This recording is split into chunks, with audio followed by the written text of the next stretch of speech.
Welcome back. Major changes at the NSA today as the agency's sweeping authority to collect phone record data expires. Our next guest wrote an op-ed in the Wall Street Journal last week saying that this current environment is no time to pare back our intelligence gathering capabilities. Joining us right now is former U.S. Attorney General Judge Michael Mukasey. Judge Mukasey, good to see you. Thanks very much for joining us. Good to be with you. First, explain to us what expires today and why this is important. What expires today is the NSA's authority to gather what's called metadata, which is simply a calling number, the number that's called, the length of the call, and the date. That's it. No content. The reason that that's useful is if we run up against a number that we know is associated with a terrorist, we can then run through that database and see whether that terrorist number has either called or been called by a number in the United States. And that data was in the hands of the NSA. But no content. So how is government going to get their hands on that data now? What they're planning to do is have a system that allows NSA to go to each of the carriers separately and get their data and run it through their database. We don't know whether that system works.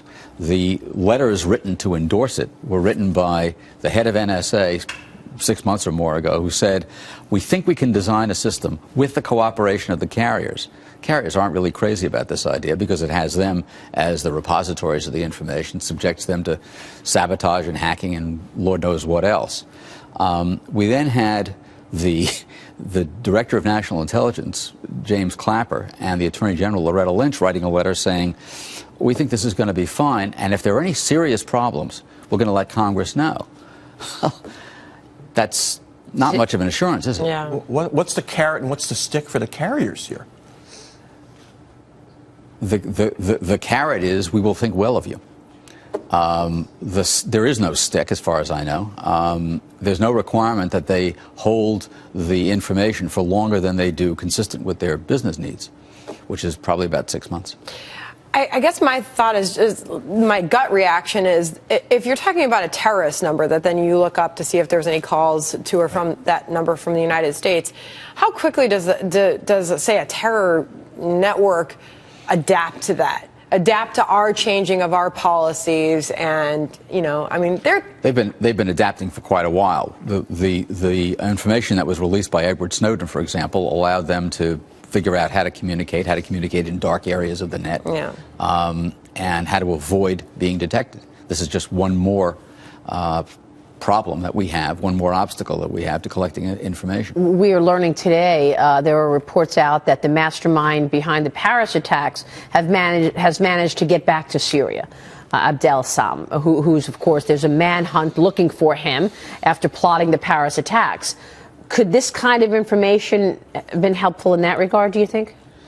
You would think that if they had a number that they knew was associated with a group over there, they could run it through the database, perhaps find out whether they had any U.S. contacts. But this isn't the only electronic means that's used to try to track terrorists.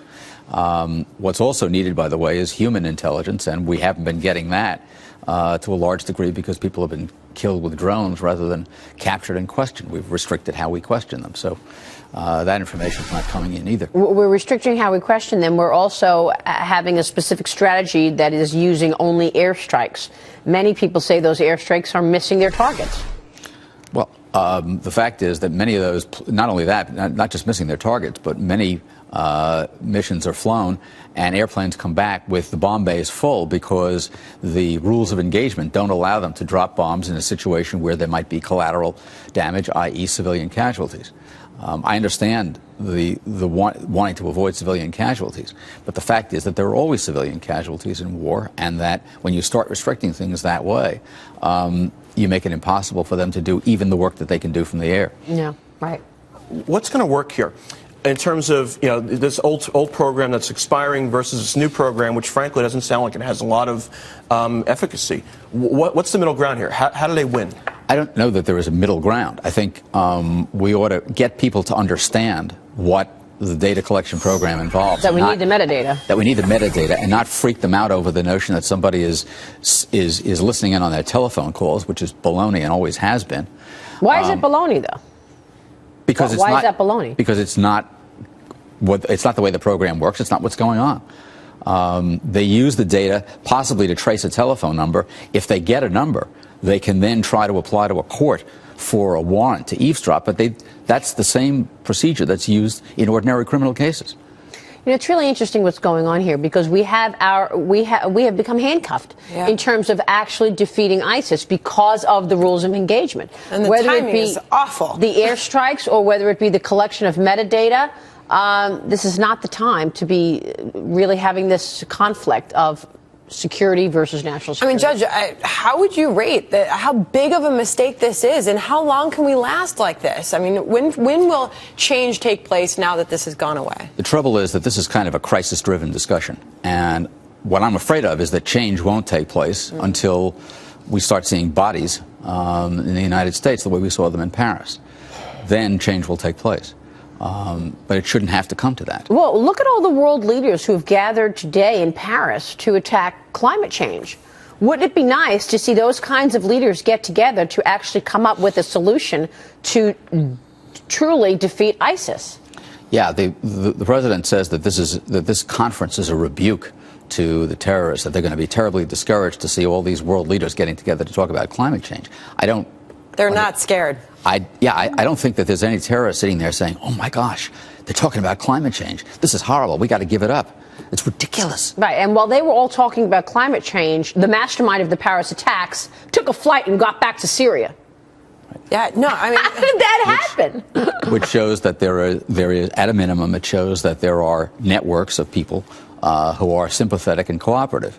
And, you know, we talk about there's a dispute about immigration, about whether we bring people over from Syria. We say, well, we're going to vet them carefully, but how are they going to vet them? What are they going to vet them for? Are they going to vet them for membership in a terrorist organization? That's ridiculous. What you want to try to vet them for is whether they have a belief system that would allow them then to become jihadists and then to be radicalized, and they're not vetting for that. Right. Judge McKisey, thank you very much for your insights. We appreciate it. We'll see you soon, sir.